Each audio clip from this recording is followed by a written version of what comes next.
आज देश अराजकतेच्या उंबरठ्यावर उभा आहे। आज आमचा भारत देश अराजकतेच्या उंबरठ्यावर उभा आहे। या देशाची लोकशाही आज धोक्यात आलेली आहे। या देशाचं स्वातंत्र्य धोक्यात आलेलं आहे आणि भाजप जसं सत्तेवर आलं तेव्हापासून या देशामध्ये समस्याग्रस्त हा देश बनलेला आहे। या देशाचं स्वातंत्र्याचं विटंबना होत आहे, लोकशाहीची विटंबना होत आहे। स्वातंत्र्य धोक्यात आलं आहे, लोकशाही धोक्यात आलेलं आहे, संविधान धोक्यात आलेलं आहे आणि म्हणून आज देश अराजकतेच्या उंबरठ्यावर आहे। आणि म्हणून भारतीय जनतेनो, भारतातील तरुणांनो, विद्यार्थी मित्रांनो, चला लढूया देशाच्या स्वातंत्र्याच्या आणि लोकशाहीच्या रक्षणासाठी। आज महिनाभर झालं नीट पेपर परीक्षेच्या घोटाळ्यामध्ये, आज नीट पेपर परीक्षेच्या घोटाळ्यासंदर्भामध्ये आज नीट पेपर परीक्षाच्या घोटाळ्याच्या विरोधात आज महिनाभर झालं आंदोलन आहे। कॉकरोच जनता पार्टीनं पुकारलेलं हे आंदोलन आज देशभरात चर्चेचा विषय आहे। आज दिल्लीच्या जंतर मंतरवरती प्रचंड प्रमाणामध्ये आंदोलन आज सुरू आहे आणि महिनाभर झालं सोनम वांगचुक यांचं महिना 21 दिवस झालं आमरण उपोषण सुरू आहे। तरीसुद्धा सरकारनं केवळ किमान सहानुभूतीच्या नात्यानं, सहानुभूतीचा विचार म्हणून, सहानुभूतीची भावना म्हणून त्या आंदोलनाची सोनम वांगचुक यांच्या 21 दिवसाचा आमरण उपोषण सुरू आहे। साधी त्यांची माणुसकीच्या नात्यानं, सहानुभूतीच्या नात्यानं साधी सरकारनं, भाजप सरकारनं, पंतप्रधान नरेंद्र मोदीनं साधी दखलसुद्धा घेतली नाही, तर हुकुमशाहीच्या पद्धतीनं त्यांना उचलून नेण्यात आलं, जबरदस्तीनं त्यांना नेण्यात आलं। आणि आज मात्र दिल्लीमध्ये कॉकरोच जनता पार्टीने नव्हे तर सर्व देशातील सर्व तरुण वर्गानं, तरुण आणि तरुणीनं प्रचंड प्रमाणात आज दिल्लीमध्ये आंदोलन सुरू केलेलं आहे। संसदेवरती ते आंदोलन नेण्याचा प्रयत्न करत आहे।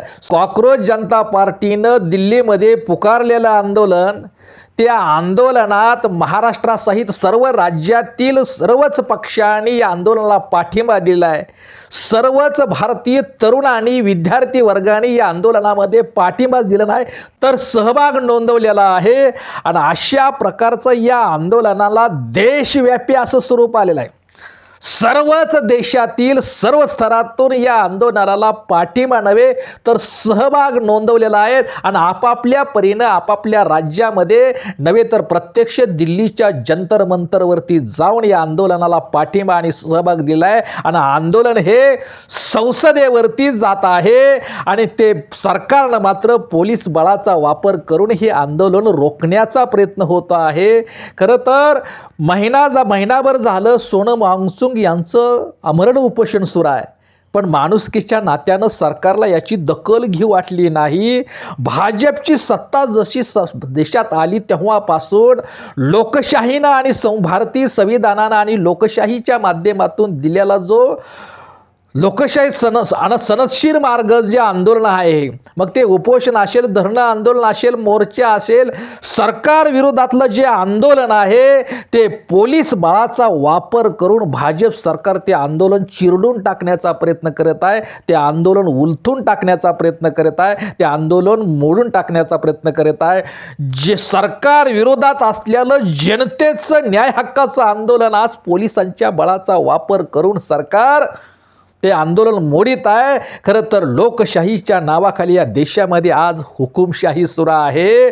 म्हणून कायदा व सुव्यवस्था नावाची गोष्ट आता जनतेसाठी उरलीच नाही तर ते सरकारच्या सुरक्षेचा विषय झालेला आहे। काय कायदा व सुव्यवस्था ही आता जनतेसाठी राहिलीच नाही आणि जनतेसाठी उरलीच नाही तर कायदा व सुव्यवस्था, पोलीस प्रशासन आता सरकारच्या सुरक्षेचा विषय होऊन बसलेला आहे। ही लोकशाहीच्या दृष्टीनं फार मोठी शोकांतिका आणि दुर्दैवाची गोष्ट आहे। नीट परीक्षेमध्ये घोटाळा झाला अरे स्पर्धा परीक्षा, MPSI UPSI परीक्षा, नीट परीक्षा यासारख्या परीक्षेत जर पेपर फुटी होत असेल, पेपर फुटीचा प्रकार वाढत असेल आणि त्याची नैतिक जबाबदारी म्हणून जर या देशातला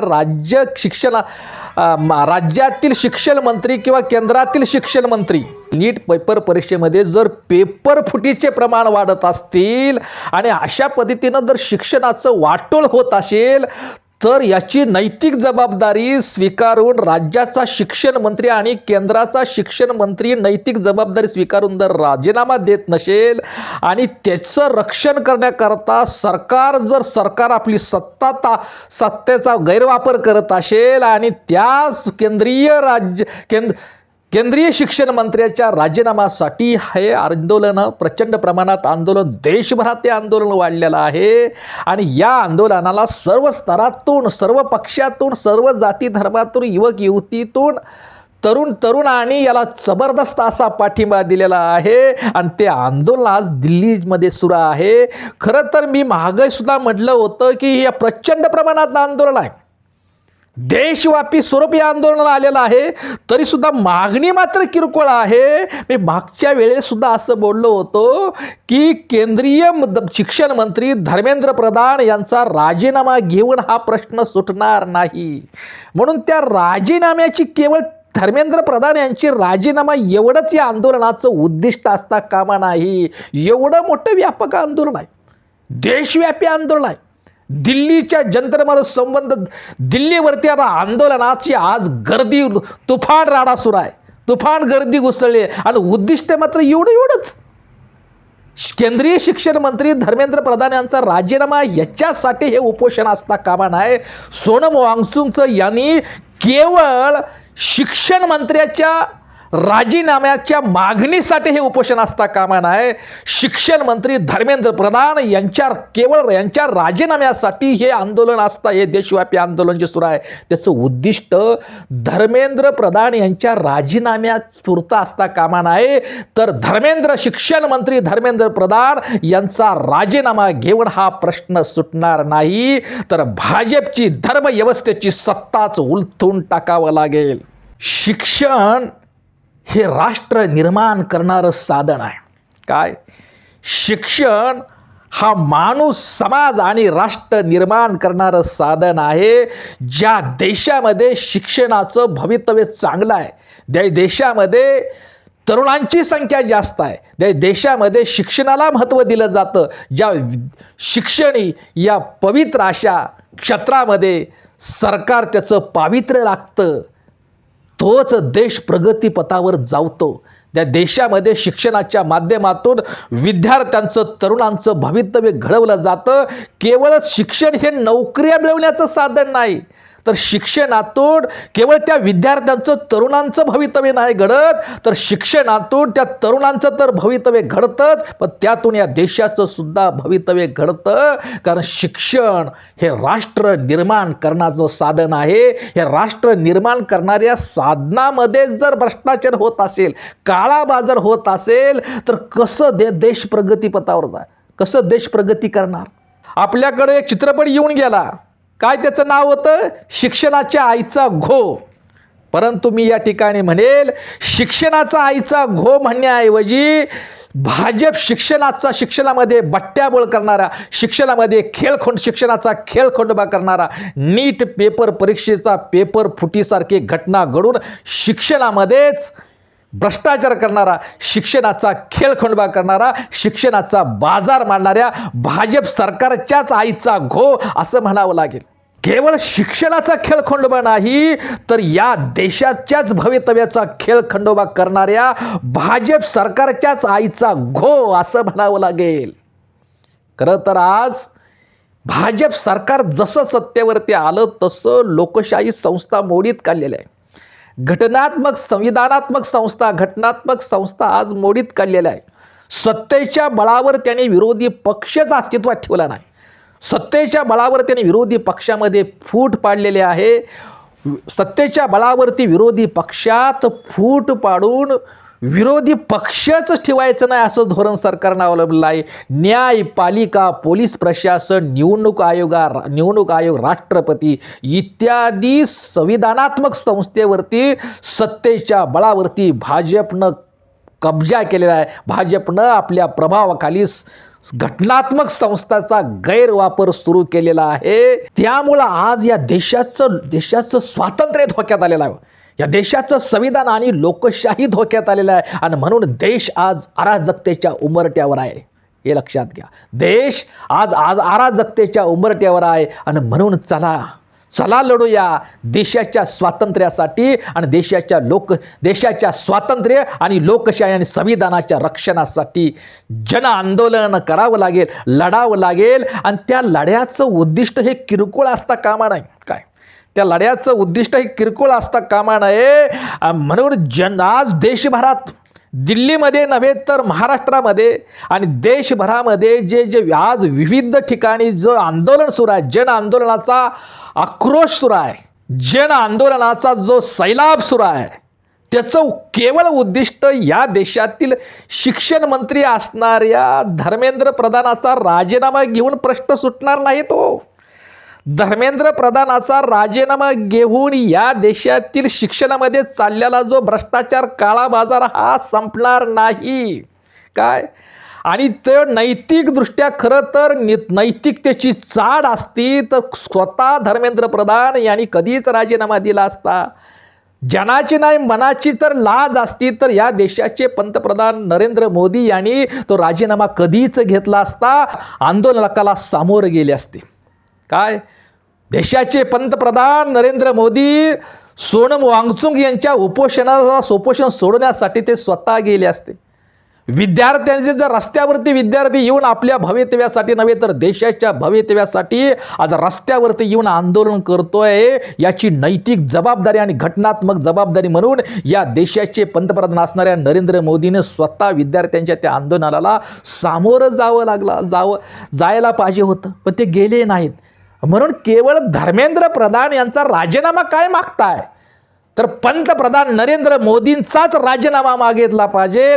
पंतप्रधान नरेंद्र मोदीच्या नेतृत्वाखाली असणारं हे भाजपचं सरकारच बरखास्त करण्यात यावं अशा प्रकारची मागणी असायला पाहिजे होती. म्हणून धर्मेंद्र प्रधान यांचा राजीनामा घेऊन प्रश्न सुटणार नाही तर भाजपच्या धर्मव्यवस्थेची सत्ताच उलटून टाकावं लागेल. याच्यासाठी मागणी केली पाहिजे. ही लढाई कुठल्या कॉक्रोच जनता पक्षाची नाही, ही लढाई कुठल्या पक्षाची नाही, ही लढाई कुठल्या जाती धर्माची नाही, ही लढाई आहे देशाच्या स्वातंत्र्य आणि लोकशाही आणि संविधानाच्या रक्षणाची लढाई आहे. देशप्रेमी म्हणून प्रत्येक नागरिकांचं हे कर्तव्य आहे की आंदोलनाला सहभाग देणं, या आंदोलनाला पाठिंबा देणं. किंवा हे पक्षाचं आंदोलन नाही, हे आमचं, तुमचं, माझं, आपल्या सर्वांचं आणि देशाच्या भवितव्यासाठी आंदोलन आहे. हे लक्षात घेऊन या जन आंदोलनाचा रेटा आता वाढवला पाहिजे. आणि ईव्हीएमच्या ऐवजी बॅलेट पेपरवरती निवडणुका घेण्यात याव्या अशा प्रकारची मागणी करूया ना. अशा प्रकारची मागणी पुढे आली पाहिजे. आज ब्राह्मणवादी सत्ता आणि भारतीय जनता याच्यामध्ये खरा संघर्ष सुरू आहे. हे समजून घ्या. या संघर्षाचं स्वरूप, या आंदोलनाचं स्वरूप, आंदोलन नेमकं कुणाचं आणि कुणाच्या विरोधात आहे, हे जो सैलाब जन आंदोलनाचा, विद्यार्थी आंदोलनाचा जो सैलाब आज देशामध्ये, जो आगडोम देशामध्ये उसळलेला आहे, केवळ धर्मेंद्र प्रधान यांचा राजीनाम्यासाठी नाही. आणि ती मागणी सुद्धा तेवढ्या पुरतेच मागणीसाठी एवढा आटापिटा असू नये तर पंतप्रधान नरेंद्र मोदीचाच राजीनामा नव्हे तर हे भ्रष्ट सरकारच बरखास्त करण्यात यावं आणि ईव्हीएम ऐवजी बॅलेट पेपरवरती निवडणुका घेण्यात याव्या अशा प्रकारची मागणी असली पाहिजे. आता जन आंदोलनाचं हे उद्दिष्ट असलं पाहिजे, तरच देश वाचेल, देशाचं भवितव्य सुरक्षित राहील, देशाचं संविधान आणि लोकशाही आणि स्वातंत्र्याचं रक्षण होईल. आज ब्राह्मणवादी सत्ता, ब्राह्मणवादी वर्चस्व आणि भारतीय जनता यामध्ये संघर्ष सुरू आहे, लक्षात घ्या. आणि यासाठी म्हणूनच शिक्षण मंत्री धर्मेंद्र प्रधान यांचा राजीनामा घेऊन प्रश्न सुटणार नाही तर भाजपची धर्मव्यवस्थेची सत्ताच उलटून टाकून त्यासाठी आंदोलन करावं लागेल.